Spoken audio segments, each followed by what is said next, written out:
All right. Welcome, everyone, to the closing panel of the day. What an inspiring day we've had today. I would say, oh, yes, thank you. Thank you to all of the speakers, helpers, volunteers, planners who have made this such a successful experience. I have the honor of moderating our final panel of the day, the title of which is Inspirations for the Future. And just reflecting on the time that we've spent together today, I would say some of the major themes that have been coming through are really celebrating work that is often hidden or completed and then moving on to the next thing, which is really important, and also feeling inspired by the work that has happened in the past and our imaginations for what we can accomplish in the future. And that's really what we're going to focus on in today's panel. So Sarah Charlotte Powers talked a little bit about the formation of the Forests and Cities Network this morning on our morning panel. The Forests and Cities Network was formed in 2019 by the Natural Areas Conservancy, really in response to, as Sarah mentioned, developing the forest management framework and looking around and seeing where can we draw inspiration from other cities who are tackling the same challenges as us here in New York City. What inspiration and learning can we draw from them? Every time we approach a problem in the natural areas space, we don't have to start from scratch. We have incredible partners across the US who are facing similar challenges, and up until that time, that was really an untapped resource. So back in 2019, really it was the brainchild of Sarah Charlotte Powers and my colleague Clara Pregitzer, had this amazing idea to bring together practitioners from across the country to begin sharing knowledge and experiences and building a community of practice. And now that network has grown to 21 member cities who come together with the goal of really nurturing this national network of experts and advancing urban forest science and practice, as well as advocating for increased resources and support for these often underfunded and overlooked but extremely valuable forested natural areas embedded in the cities across the United States. So through this partnership, both the Natural Areas Conservancy and New York City Parks have really benefited from learning about innovations that are put into practice in cities across the US and from these individual experts from across the nation. So today we're going to hear from 4 of these national leaders in urban natural areas and get the perspectives from across our partner cities on how they're using innovation and advancements to protect and care for urban natural areas. So we'll start off the panel by having each of our panelists introduce themselves and tell you a little bit about the work that they're doing on the ground in their cities, and then move on to some questions and discussion. So first up, we have Christy King, who is the Chief of Natural Resources for New York City Parks. Thank you. Thanks. We've been talking so much about the Natural Resources Group today and the 12,000 acres of natural areas that I'm so lucky to help care for. I'll just add that I'm new in my role as the Chief of Natural Resources at Parks. It's been about a year and a half, but I've been at Parks for 17 years, and prior to my current role, I worked in forest restoration primarily. So yeah, my background is in forest ecology, and I am so thrilled and honored to lead the team of incredible, passionate folks that work at the Natural Resources Group. Thank you, Christy. And Christy will really be helping provide a local perspective on this panel. Our next 3 panelists, we're so grateful to have traveled here from their home cities today to share with you. So first up, we have Kelly Odrasic from the city of Houston. Thank you. I'm the Natural Resources Manager for the City of Houston in the Parks and Recreation Department, and my team manages over 18,000 acres of land in Houston. We manage wildlife, waterways within the parks, and I'm here today to talk about an ordinance that we passed in 2022. It's our Nature Preserve Ordinance to protect natural habitat in 26 parks, and it protects over 7,400 acres of land.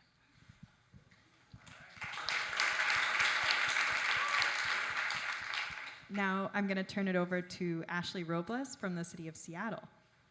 Thank you. Good afternoon. First of all, it's so wonderful to be here and to celebrate with you all. It has really been an honor to, again, feel the celebration of the event. Again, coming from Seattle, it was so interesting. Earlier, I took the forest walk, and I thought, a deciduous forest, how interesting. Where are your evergreens and what are your forests doing all winter long? So this has just been really eye-opening.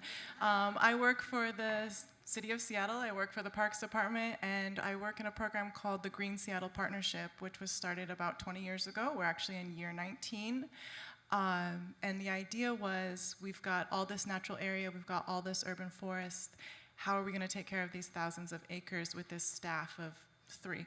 So we thought, let's get the citizens involved and let's start a community engagement program, let's start a volunteer program. And not only do we want to restore the forest, but we want to inform the community about why this is important. And that's what we've been doing for, again, 19 years, and we've learned a lot. So I look forward to talking with you guys about that. Thanks again. Thank you, Ashley. And last but not least, we have Katie Lauder from the City of Baltimore.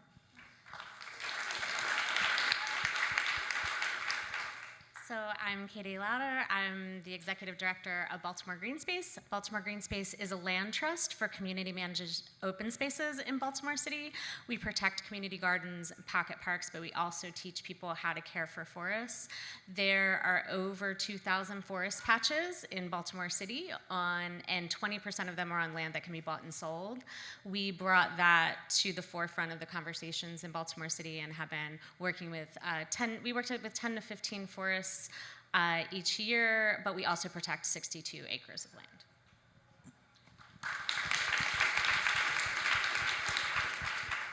All right, so I'd like to kick off the panel with a question for Christy, really thinking about the concept of innovation and looking towards the future. What new initiatives or projects are on the horizon right now for New York City parks and for their natural areas? And which of those innovations or trends do you feel most excited about? And how do you see them shaping the next chapter of urban forest management in New York City? Thanks. There's 2 primary kind of themes that I'm really excited about the next several years at NRG. One of them is job training and workforce development. We were fortunate enough to receive one of the IRA grants from the U.S. Forest Service, $10 million, which was like a huge and thrilling honor. And we'll be kicking that off this fall. So that's like a big new, like really concrete project that's coming. But generally, I think we've heard, I joined the workforce session this morning, and obviously on the last panel, we talked about just the importance of involving young people in our programs, bringing young people into natural spaces in parkland to just first of all, just expose them to nature in their local parks, the importance of that, but then really going beyond and offering training and skills development, offering training and skills development, and then partnering with local community-based organizations that are already on the ground, knowing those communities, doing that work, and then leveraging the kind of communities they're already uplifting and adding nature as like a layer into that. And then in the end, I feel like a big goal that we have for this work is ultimately increasing the diversity of our workforce. So I'm really excited, like in my next, 15, 20 years here to really see that change, see my colleagues change, see the younger people come up and bring their new ideas to the table. So I'm really excited about that, having a new set of colleagues to learn from.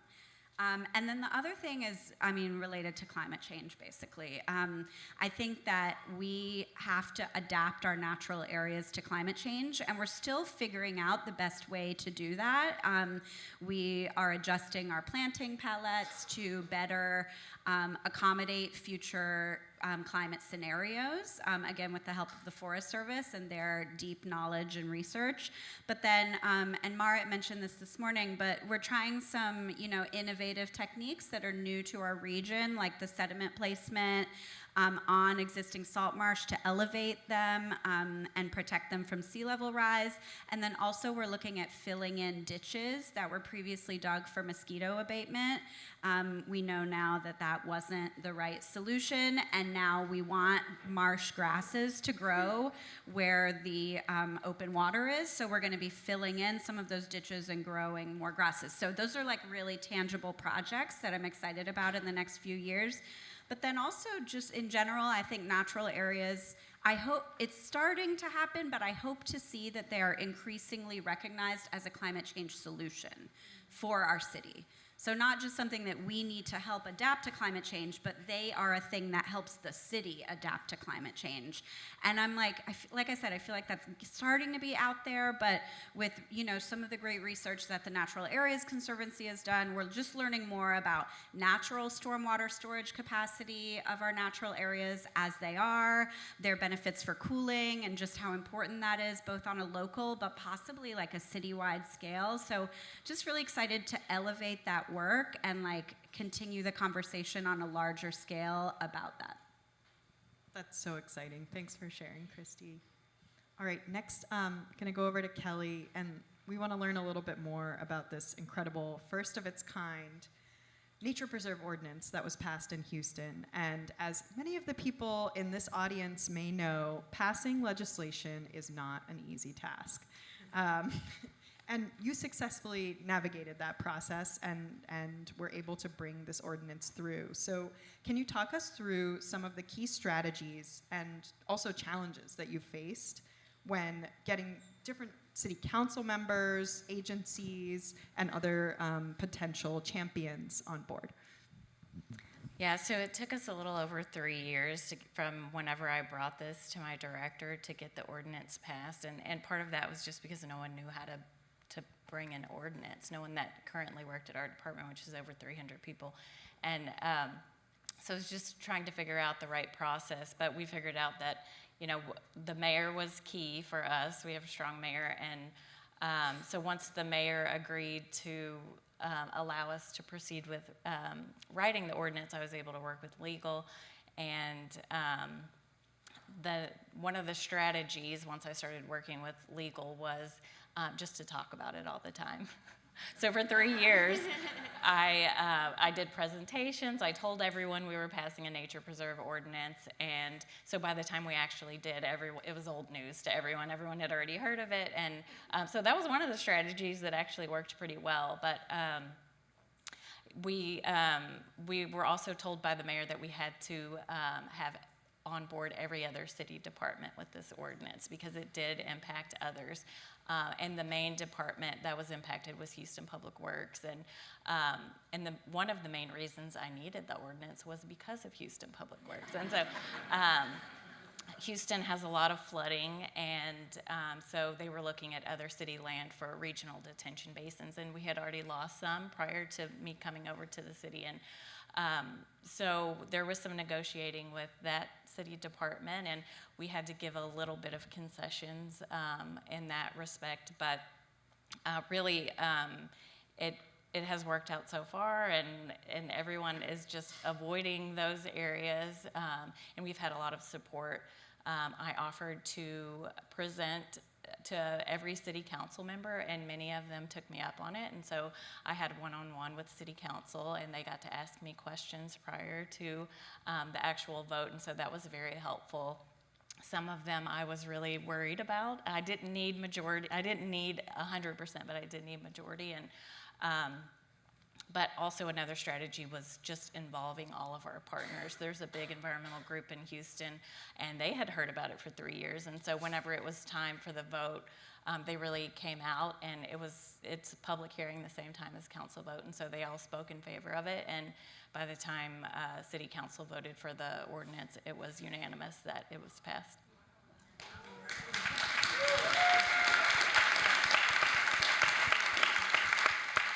That is such a win. That is so exciting. So, Christy, back to you. Considering New York City's current approach to land protection and our Forever Wild policies, do you see any potential for a city like New York to adopt a similar legal approach? Or are there other alternatives that could be effective? I do not have a good resting face. I've been told that many times. I can't not react. Our structure here is very different. In New York City, legislation is traditionally proposed by elected officials, primarily from the city council. Public interest and advocacy play a really big role in that, but government employees, city employees, do not offer up ideas for legislation. So we, though, are usually tasked with implementation of proposed legislation, or finalized legislation, and then often interpretation of proposed legislation. So sometimes it's like, what is this about, and like, how would we, kind of take this on? So in short, I could not propose something in the way you did. We've heard a lot about Forever Wild today. Forever Wild does not offer legal protection for our parkland. It's really like an internal program and then a public-facing concept to designate and celebrate, and it's been generally successful. Land acquisition has also been a huge success, as Marit was talking about this morning. I'd say also, we have an alienation law here in New York State where parkland cannot be developed without state legislation. We have tree protection, we have wetland regulations. All of these things are really helpful. And I'll say, just to give some more grounded perspective, I helped with the increase in the Forever Wild acreage. In 2018, we updated the program, we updated the maps, we added more properties, we closely reviewed what we had from 2001, working with many folks here in this room. And I think we removed maybe 10 or so acres, less than a dozen acres of parkland designated as Forever Wild had been developed. So not bad, right? It's pretty successful. But that said, land use pressures on Forever Wild natural areas are real, especially in parts of our city like Staten Island that are growing and have a more suburban feel and more demands on open space for active recreation and various community amenities. And boundaries can shift. They did shift a little bit. They might in the future. There's commissioner level decisions involved, and certainly political influence plays into that, So I think it's so impressive and amazing, and legal protection just feels so, it's solid, right? But here it feels like we are working with a lot of other ways of protection, and I'd say overall it's been largely successful. Great, thanks. And city employees cannot bring measures to the city council, but it does sound like having a population that is advocating for natural areas and even champions bringing this to their city council member is a very powerful strategy. So just planting that seed for our audience today. I'm going to move to Ashley now from Seattle. So I have had the pleasure of getting to know the organization Green Seattle Partnership through their participation in the Forests and Cities Network, and found that they have an incredibly unique model of integrating community engagement with natural area restoration and really building strong partnerships citywide to care for natural areas in the city of Seattle. So can you tell us some of the key ways that you've really looked to your valued partners and incorporated their trust and their ecological knowledge and expertise, and also considered the community needs in the work of restoring natural areas in Seattle?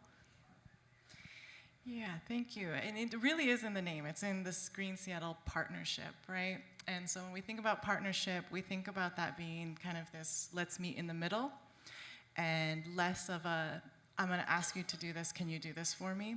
So that's really at the root of our programming, and it's important because it allows us as the city to navigate this idea of gatekeeping in a more, it allows us to honestly get out of the way of the work sometimes, is maybe the best way to say it. So when we started our program, our approach to restoration was we have all of these natural areas, we've got invasive species, we've got degradation happening within our forests. Let's get out there. And really, we had hundreds of people coming out, and we were covering huge square miles. As we were clearing more space, we learned that actually what may be more beneficial than having like project-based work would be to have people stationed in these areas more long-term. So we kind of switched our programming to be this forest steward model. When a forest steward is a lead volunteer, they come in, and it's usually someone who is deeply connected already to that space. Maybe they're a neighbor to that space, or they have some history of understanding ecologically what's going on, and they are interested in stewarding that space. Now, they have not only the responsibility of doing restoration work, but we ask them then to host more volunteers. So now our network is growing. We're having more leadership, leading more volunteers. But what's really happening is we're having more eyes on the ground, right? So these people, we have 140 active forest stewards right now. 90 of them have been active in their spaces for over 10 years. So that's amazing because, again, it's long-term observation of what's happening. And I think in work, in ecology, we're like this cutting edge. You know, we're trying these things and we're finding out that works, or like, ooh, that didn't work, or, but it takes observation. And so to have people deeply embedded and grounded and that can report back and say, this is what we're seeing, this is what we're finding. So that's one way that we've really been able to, again, incorporate multiple viewpoints of the work and of what's happening in these thousands of acres of land. And then another way that we do this is through partnerships with other nonprofit organizations.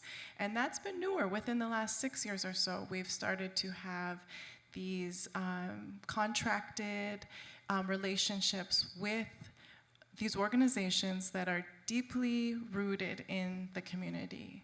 And it's a way for us as the city to really come and meet the community where they're at and allow us to provide funding in a way that really reduces barriers, because there's not a huge grant application process. The way that we do our contracting is, it reduces barriers. It's an easy process, but it takes a lot of relationship building. So again, getting involved, understanding, and I'm sorry, I'm getting lost here, excuse me.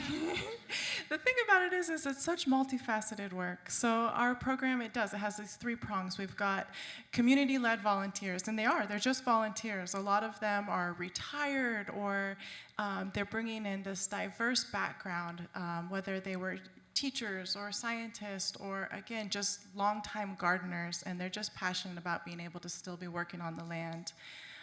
In the last panel, there was a woman who asked a question just about who's in charge of all this public land. And so we have this opportunity for people, citizens, to come to us and say, hey, there's this parcel of land, or there's this area by the creek. And again, if we've got a smaller city staff, that may not be on our radar, but this citizen is walking by it all the time, or they're seeing the activity in the neighborhood.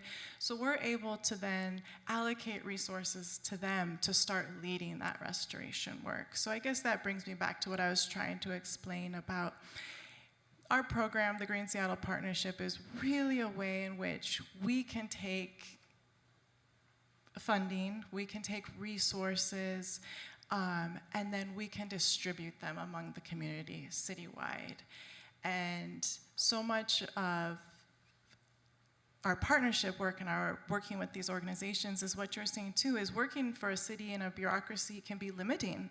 And it can be limiting in the ways in which we can approach the structure, the systematic structure. But when we have these strong partnerships with folks that are outside of that structure, then we've got a stronger action happening on these public lands because they're able to advocate in ways that perhaps we're limited, and we are able to provide resources. The other thing is that we're not the only resource. There's resources coming in from multiple directions. So we're really all meeting under this umbrella of like shared goals and shared values, but with multiple influxes of perspective and resources, which becomes a very powerful network. The Green Seattle Partnership is like honored to get to operate as a bit of a hub. You know, we have quarterly meetings, we have multiple meetings, we have public engagement meetings, we have field committee meetings. So we're really bringing in people from all these different partnerships, whether you're a volunteer forest steward, whether you work for Earth Corps or Dirt Corps, these other organizations. We're all coming together, we're all sitting down at the table, and we're addressing what are the challenges that you've seen this year, what are some future goals, how do we want to be messaging? And hopefully I said this already, but again, when the Green Seattle Partnership was in its inception, the major thing that we wanted to make sure that we were deeply rooted in was, yes, restoration work needs to be happening, and it will happen, but we also need to be making sure that we're just informing the community and giving a place for youth, giving a place for job training, and therefore creating this space where no matter what you want to do, I think that's a misconception sometimes. People think that, oh, I have to want to be a forester, or I have to want to be a gardener if I'm going to get involved in this. And I talk to kids all the time, and I'm like, whether you want to be a lawyer, whether you want to be an architect, no matter what it is, the work that you do going forward is going to affect your entire community. So anytime you get a chance to have some ecology in your back belt or some relationship with the land, it's really going to be so beneficial when you make decisions in whatever field you find yourself. So those are some of just, I think, the honored things that we at the Green Seattle Partnership get to do. Thank you so much, Ashley. All right, I'm going to go right over to Katie now. So Baltimore Green Space also has developed a very unique model, as you mentioned in your introduction, as both a land trust and a grassroots community organization. And I really like the way that Ashley described the work that the Green Seattle Partnership is doing to really build programs and act as a hub. And in Baltimore, I know you have worked really hard to develop a model of engaging community members in caring for forest patches, as they call them in Baltimore. I love that term. So I'm curious, as you work with community members and really develop models for engagement, how are you working to make sure that these are going to have sustainable and long-term outcomes? That you're not just coming into a community, doing some engagement, leaving, and hoping something happens? And what are some of the challenges that you faced in maintaining the models that you're developing? Great question. So first and foremost, we don't work in any community we haven't been requested to assist. And even the program that we developed that has become the Forest Stewardship Network and the Forest Patch Programming was developed because neighbors from different neighborhoods said, we've got this forest patch, you're a land trust, can you help us protect our forests? Can you help us care for our forests? And we were like, whoa, forests, we're not working in forests. Let's go see it, let's go see what's happening. And so, everything we do starts with the relationship building. And even our very first programming was started actually as a collaboration, not just with the forest stewards that had come to us, but with experts from the U.S. Forest Service, from UMBC, scientists, and nonprofit partners had the very first meeting, and they meet quarterly still to this day to kind of plan together and think together. And so part of what makes it sustainable is that it is community driven and that it's started with a support network, and the concerns of the leaders, right? So even that meeting was like, okay, tell us what's going on and what concerns that you have. So then how the community engagement works is the engagement develops out of those conversations organically from the learning community that is there. And so, so it's similar to what you've heard others talk about. And I would say, as far as the sustainability pieces, I think a couple of things. So we leverage volunteer resources to communities, but under their guidance and leadership. And so we even the restoration events are planned with them, not for them. And then there's a scientist network that we leverage to support them, and we coordinate them at separate meetings as well. Another piece of the sustainability is that as we help them to document their progress, but also when we are thinking about how to make policy change, those policy change pieces, some of them that come from our interactions with community. And being able to, or when they want to know something about their forest and we need to know how healthy forests are in order to do advocacy things, the scientific research we do is based with some of their research, with their research questions too, or it's a collaboration. It's not, scientists go in the back room and make some plans the science serves the community and the advocacy. And then I always talk about it as feedback loops. We have kind of some papers about this, but when you are, our community is always also engaged in our research. So we present back to them what we're learning or what we're seeing, the progress that we're making, and being able to document the progress that forest stewards are making in their forests is in and of itself motivating towards sustainability. The same way it's motivating to you. If you see that like the invasive species are gone and the native species are coming back and you're so excited, that is basically how the stewards feel about their work as well.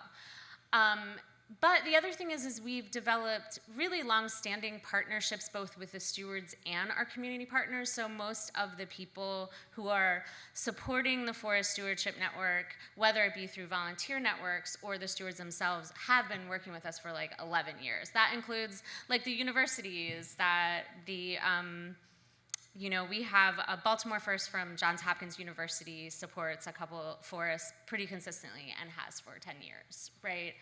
And the scientists, again, the majority of them, but the reason that it is their commitment is sustainable is because they see we make progress together, right?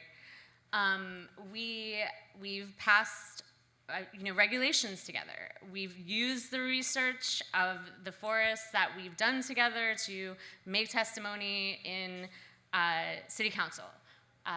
We've involved them in city council testimonies, and it just kind of feels like a more ground up thing. And so I think another question you had was the barriers. So one of the barriers we face is, and I think this happens in a lot of, I know this happens in the land trust community a lot, but it's if you have legacy leaders who are really carrying the deep flame of the work in a community, it's really trying to work towards building succession planning and leadership training so that if a leader is to pass away, the whole project doesn't totally fall apart. And I'm sure you find that wherever you go. one of the things that we are doing to supplement that where we protect spaces is again the workforce development piece you're talking about. We're training three different, I guess like last year we trained 3 different workforce development crews. This year we're on 4. We train local workforce development crews of residents in both forest care and community outreach. The community engagement piece, I think, is a piece that often gets skipped.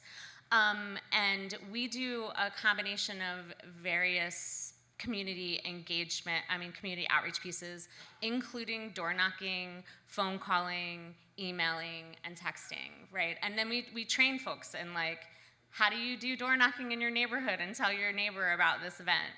And so that's a piece we're working on. And I would say just a general barrier is that funding sources don't want to fund management, and they don't want to fund outreach. And that is what it. And I hear constantly that cities aren't interested in conserving more land if they can't get more money for management and outreach. And so there's this loop that we really have to solve, and it is a climate change issue.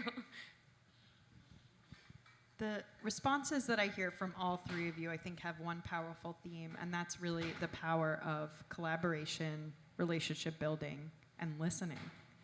So, Christy, just to bring it back to you, especially when it comes to community-driven stewardship, which I know is a well-developed program here in New York City, what can we learn from some of these models, and what might be ways that here in New York City we could deepen some of our formal and informal partnerships and the way that we work with communities to improve the stewardship of natural areas?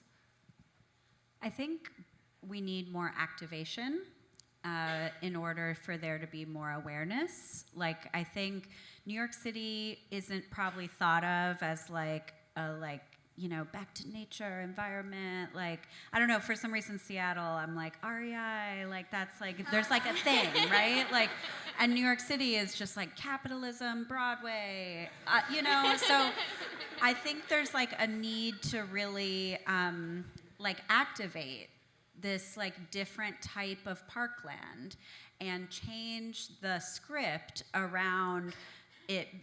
This has come up in every session I've been in today. Like, this is for you.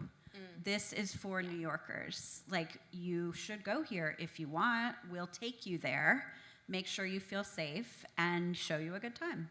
So that, like, doing more of that, like through both hands-on engagement, like nature walks, guided hikes, alternative approaches to recreation, like forest bathing or, exercise, just to open people's eyes to this as a resource feels really important and like something we should be doing more of. And then less directly engaging with people, but also the work we've done to formalize our trail network and make it more accessible to people by putting up trail markers, making maps available on our website, like really just like helping the space be more legible, I think improves feelings of safety. Like those photos Marit showed this morning of the burnt up cars and the, like that is some people's reality still to this day. And so we need to just like be more welcoming and change the language about how we talk about these public spaces as a place to recreate. Like they're not preserved they're not preserved only for nature. They are for New Yorkers. One thing that brings up for me is that we often do non-traditional events as environmental folks in the forest, right? So ferry walks, the neighbors want to have a ferry walk and hide ferries everywhere. And that's cool. We'll work with that, right? And it's like having the flexibility to be open, or the haunted forest. It took us a really long time to get on board with the haunted forest because, liability, nighttime fires, like spookiness. But we had so many people come out for those events, so it's like being open to helping folks be able to have access in ways that they want to participate with a forest, in ways that they want to claim ownership of the place in their backyard. I would love to add too, and I got a lot of inspiration from the last panel that was here in this room, and I just want to say thank you again to that panel because they were addressing difficulties, and I think there's a lot of difficulties that arise in our work because we do have multiple stakeholders and we've got multiple interests, and I always say we're the Parks and Recreation Department, and I always love to remind people that because especially working in natural areas, you have populations who want pristine natural areas and they're really finicky about how that space is then used. But this is a big part of our programming too, is activating the space and thinking also about how even, I'm gonna jump around a little bit, this is kind of my mode of operation, excuse me. But so much of the work that we're doing is environmental justice work too. And I want to point out that there is something very interesting that happened in Seattle right around the same time as the inception of the Green Seattle Partnership, which started as a CIP, a capital improvement project in partnership, and was given a 20-year window. Like I said, we're on year 19, and it's become very evident that we want another 20, 50 years, and so we're working on that next strategic plan. But the city of Seattle also started RSJI, which was the Race and Social Justice Initiative, where the city said we're going to actively, systematically get away, like remove racism from our government. And again, that also takes a lot of time. But what I have begun to notice is that like those things were two different projects and they were happening parallel. But the ways in which it was very important that they both happened at the same time to get us where we are right now, we have to recognize that. There's so much work that we're being able to do. Again, it's social justice, it's environmental justice, and those two things are just, they're inseparable. So the other thing is like, not everybody has time or energy to volunteer.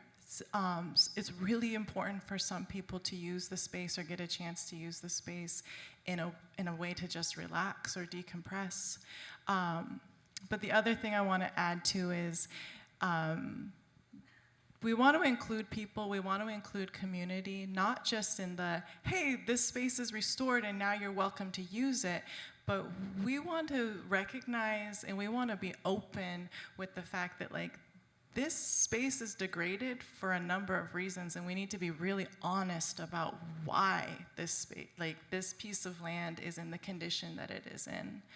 And again, we all know, how that happens or the ways in which that happened. But when we're building trust and cohesion with the community, like it's really important not to brush over that. It's really important to dig into that and to find out what's really going on there.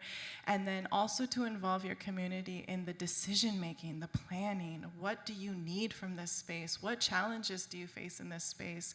Because I think oftentimes in restoration work or in leadership, we have these ideas of what does a healthy forest look like, what's a healthy natural area look like, and we want to lay that on top of this piece of land.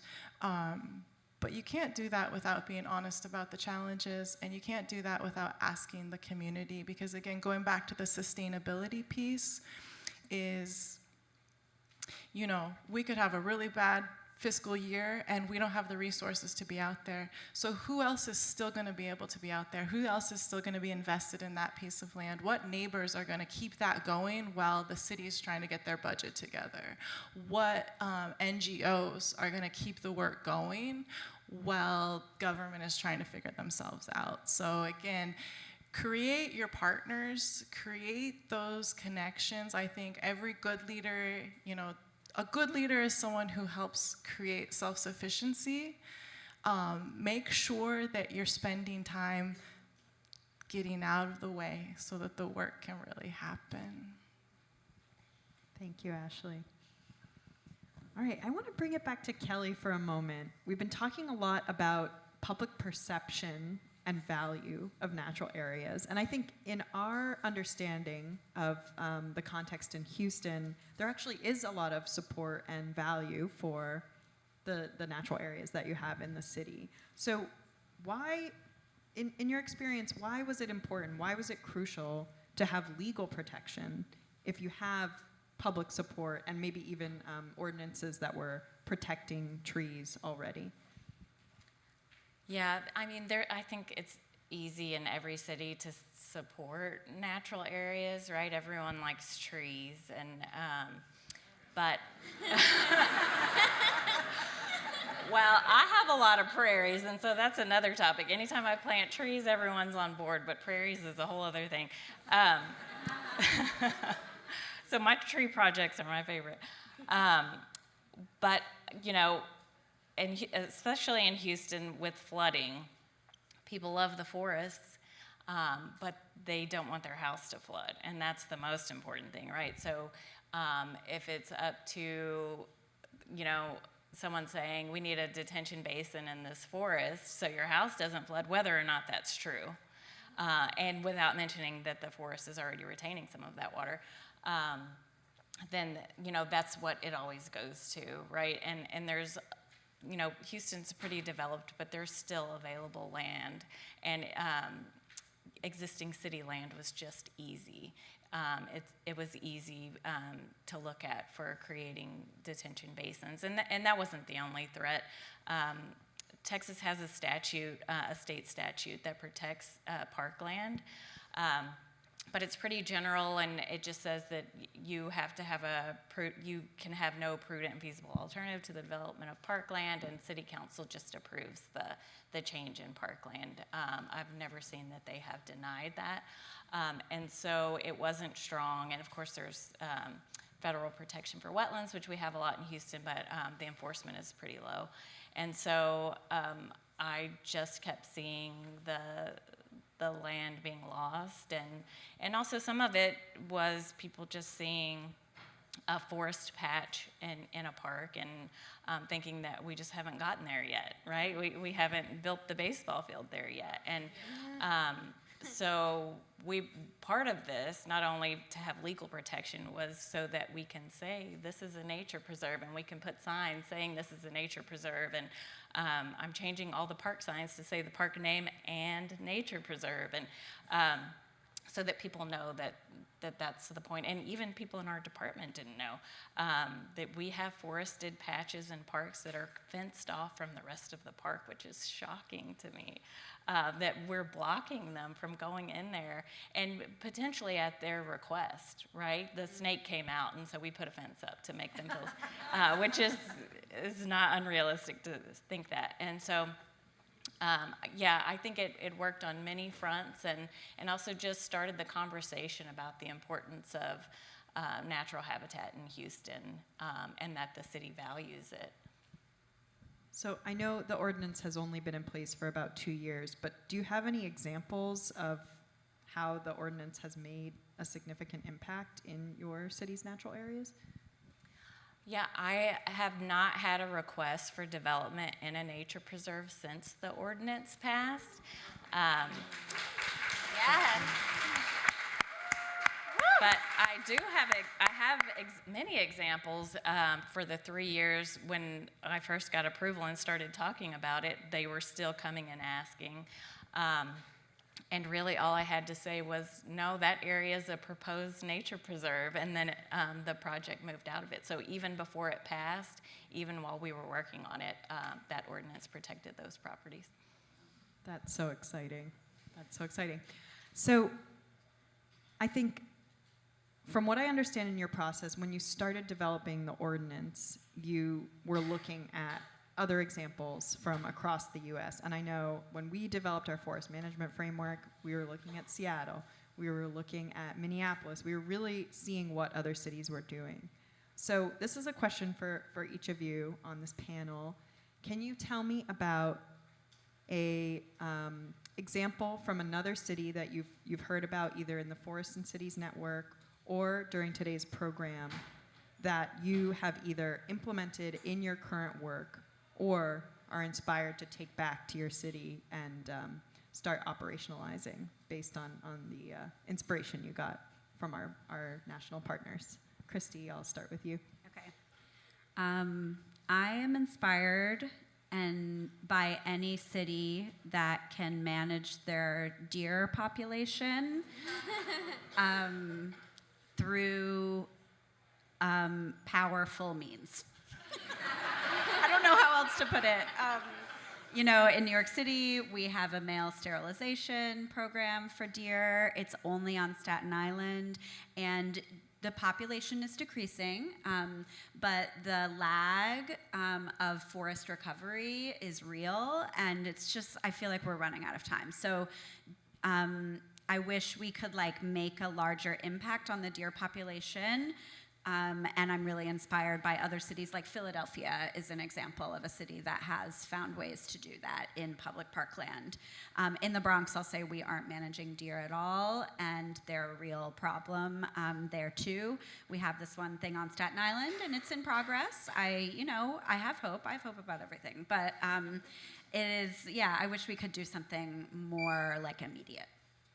I know from one of the first gatherings that we had with the Forests and Cities Network, the city of Indianapolis presented a case study where they actually hire sharpshooters to come out at night and hunt deer in city parks and then sustainably process the meat and share that with food banks around the city. So I know putting sharpshooters in New York City parks at night, probably a very difficult thing to make happen. I'm sure the NYPD will have something to say about that. But very inspiring. But we have a lot of examples of how cities are really creatively trying to tackle the deer issue that have been really interesting to learn about. All right, over to you, Kelly. I have a lot of examples from I just pull as much as I can from other cities. This group has really been inspiring to me. But my latest is nature trails. And so the New York City Strategic Trails Plan, I have been looking a lot at lately, and I just wrote a grant to get a trails plan in Houston. Part of the ordinance is that you cannot go off trail in a nature preserve, and some of our nature preserves have no trails. So essentially, I have blocked. So there's a few of them that don't have trails, and the ones that do need help. So that's my next thing and we don't have a lot of signage, and people are scared to go in the big forested preserves because they don't know where they're going, which is understandable. And so I've been inspired by New York to create a trails plan.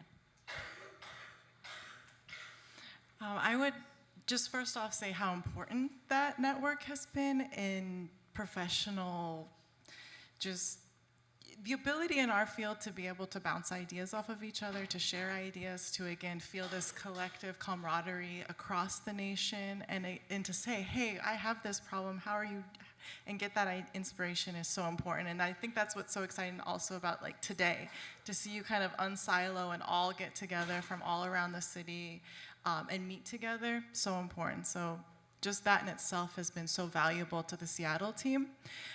Some of the things, in Portland, we learned a lot about data analysis and data collection. We just added in the last year a whole new position to our team centered on data analysis.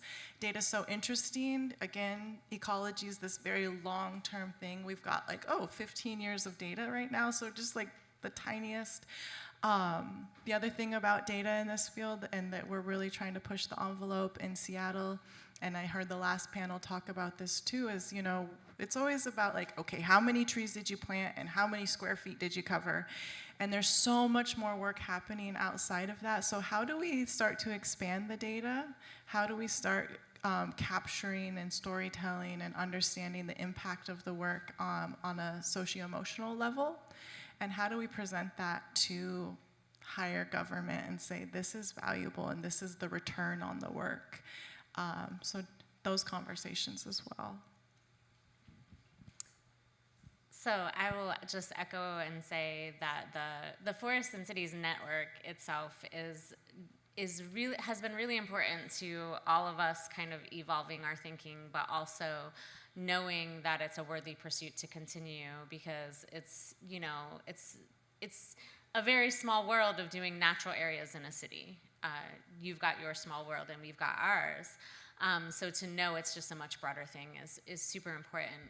I would say I've been really inspired by the trip to Seattle, where we did a lot of learning about how to just deepen our commitment to Indigenous communities and the legacy of that the loss of land and displacement has caused. And so, you know, just really wanting to learn the responsible ways to engage and be committed to that. Because we do a lot of equity work, but we don't really focus in that area. It's a gap for us. And so just kind of like figuring how to enter in responsibly to that is something that's been inspiring in the way that Seattle handles it. And then just in general, like the climate change talk this morning kind of has re-energized me around our climate change talking points around why this work actually is climate protection, resilience, resistance work. Because nothing cools better than a forest patch. And there is data that backs that up. And so if we are interested in not escalating climate change, then we have to be interested in not cutting down forests, and there has to be legislation to back it. And, you know, and we have to get communities behind that. And then in the equity arena, it's like there are not the appropriate rubrics for funding conservation work in urban areas. The rubrics are based on large landscape scale conservation and large land and connectivity, which, you know, a small forest patch means everything to the neighborhood around it. Thank you, Katie. And that's also the perfect setup for me to plug the Forests and Cities Resource Library. So if you're feeling inspired and feel like, wow, we have a lot to learn from natural resource managers in other cities across the country. Maybe you're not participating directly in our Forests and Cities network, but you can still benefit from the wealth of knowledge that we've developed across this 21 city network. We at Natural Areas Conservancy curate a digital resource library where we have hundreds of, 150 plus case studies, reports, protocols, and they're all organized by different topics that are really going to speak to this community: assessment, management, climate change, diversity, equity, and inclusion, community engagement. So I highly recommend you explore that resource library if you want to learn a little bit more about approaches that cities across the US are taking to managing forested natural areas. If you Google forests and cities, it's the first hit. You can also find it on the Natural Areas Conservancy's website. So with that, I think we have time for one or two audience questions.